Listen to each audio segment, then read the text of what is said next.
morning and Jai Hind student. Welcome again. Now today we discuss class 11 chapter 2 rights in Indian Constitution. In this video we discuss constitutional remedies means article 32, 35 our writs. इस video में हम Ritz के बारे में discuss करेंगे जो हमें हमारे कॉन्स्टिट्यूशन के फंडामेंटल राइट्स के आर्टिकल 32 से लेकर 35 तक दी गई हैं. So your first read habeas corpus. Habeas corpus, it is ordered the court to present the arrested person before it or it for a fair trial. It can also order to set free such an arrested person if the manner or ground of arrest are not lawful or satisfactory.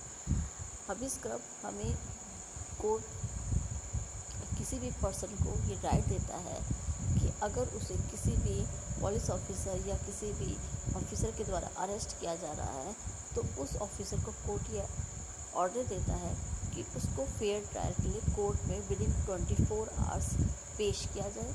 और अगर उस पर लगा हुआ इल्ज़ाम जो भी उसके चीज़ के लिए उसको अरेस्ट किया है अगर वो इनलॉफुल होता है तो उसको तुरंत ही रिहा कर दिया जाए. Now next read mandamus. This writ is issued when the court finds that a particular office holder is not doing legal duty and thereby is violating the right of an individual. जब court को ऐसा लगता है कि जो भी किसी भी पब्लिक सर्वेंट मीन्स किसी सिविल ऑफिसर IAS PCS या किसी को भी जो वर्क दिया गया है वो उसके अकॉर्डिंग वर्क नहीं कर रहा है तो उसको एज ए चेतावनी किया जाता है कि वो अपने वर्क को प्रॉपर वे में करे.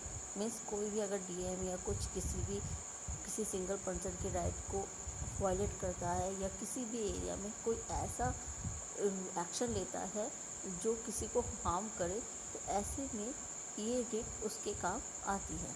Now provision.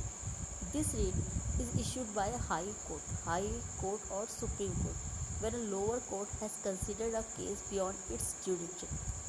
ये रिट किसी भी पर्सन केस तब यूज़ में आ सकती है जब कोई भी जुडिशन कोई भी लोकल कोर्ट ऐसा कोई डिसीजन दे जो उसके जुडिक्शन में मीन्स उसके क्षेत्राधिकार में ना हो. मीन्स मान लीजिए कोई सुल्तानपुर में कोई इंसिडेंट हुआ है फैजाबाद की कोर्ट उसको उस पर डिसीजन देती है तो ये क्या होगा इनलॉफुल होगा.